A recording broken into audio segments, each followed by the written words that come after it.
up, guys? Paulie Malignaggi for Paulie TV 2023. A little bit of a slow start, but we're getting things going now. We're starting to discuss these super fights. Some of them are getting signed. Some of them might get signed, and I think Haney and Lomachenko just got signed officially for May 20th, or at least got announced. But let's start with Plant and Benavidez and Plant. You know, that's a really, really good fight. That was the first one that they made and announced, as far as that got my blood jumping, you know, and got me really excited. Two world-class fighters, still in their prime, still hungry. I rate both of them very, very highly. I actually was a little bit disappointed in the approach Caleb Plant took for Canelo. Not so much the approach, but the way he let the fight evolve against Canelo. I didn't think he gave all of himself in that fight the way I really think he could have. Because I think if he would have gave more of himself in that fight, I really think he gives Canelo more problems. You know, Caleb is a shifty guy, can be busy with the lead hand, and can be really, really tricky.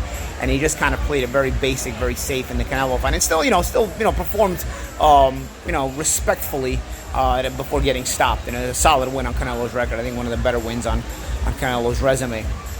But nonetheless, okay, he's come back firing on all cylinders. A terrific knockout against Anthony Durrell, who, you know, he's been known to have a good chin. Might be a little bit past his prime, but has been known to have a good chin.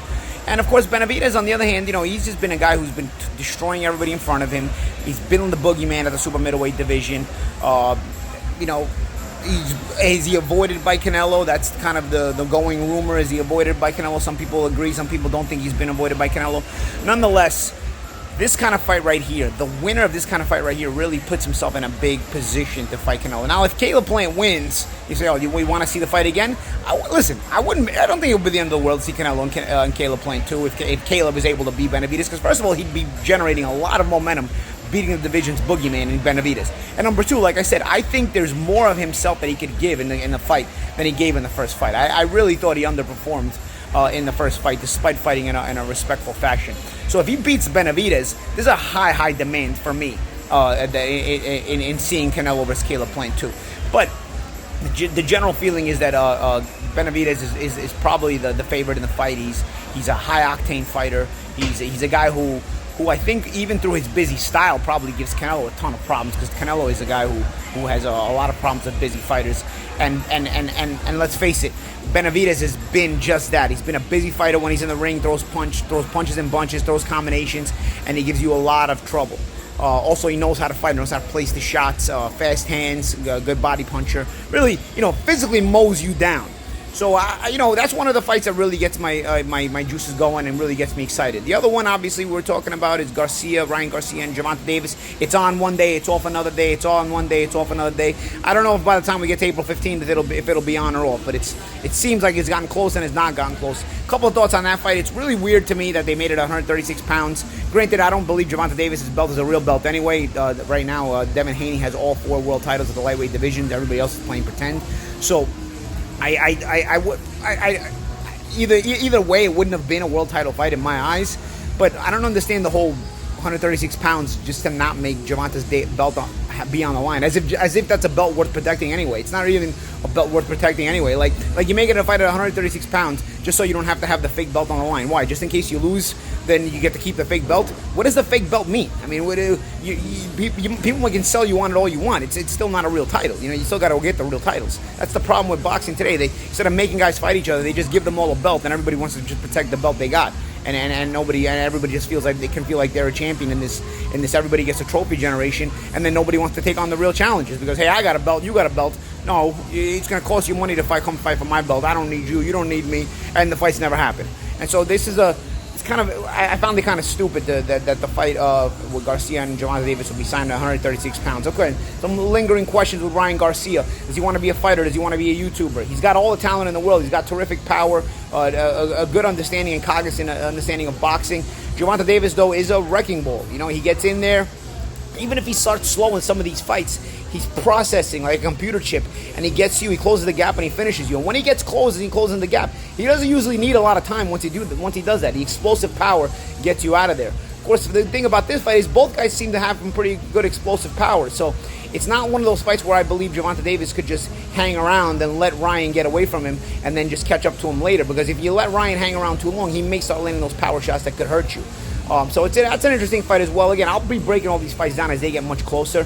And then the last one is Haney and Lomachenko. Finally, it looks like the fight's made. There's a lot of lingering questions about whether Haney could make the weight, whether he was going to move up in weight, and so on and so forth.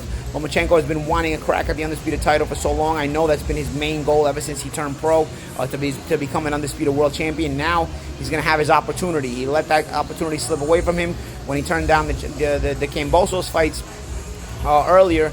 Due to the war in Ukraine. Now, this is a guy who's been going through a lot with the war in Ukraine, family, friends over there, businesses over there, and so on and so forth.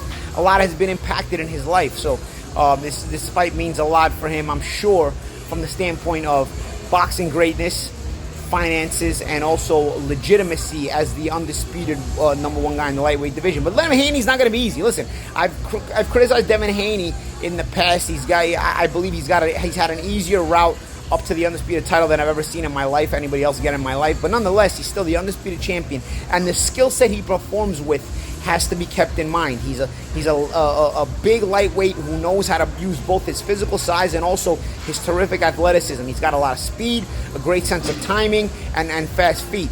And he sets a lot of good traps as well. He fights in a basic way, but there's a lot of traps set in that basic manner that he fights. I think this fight could evolve into something good. I do think Haney is going to have to show more than the basics if he's going to win this fight.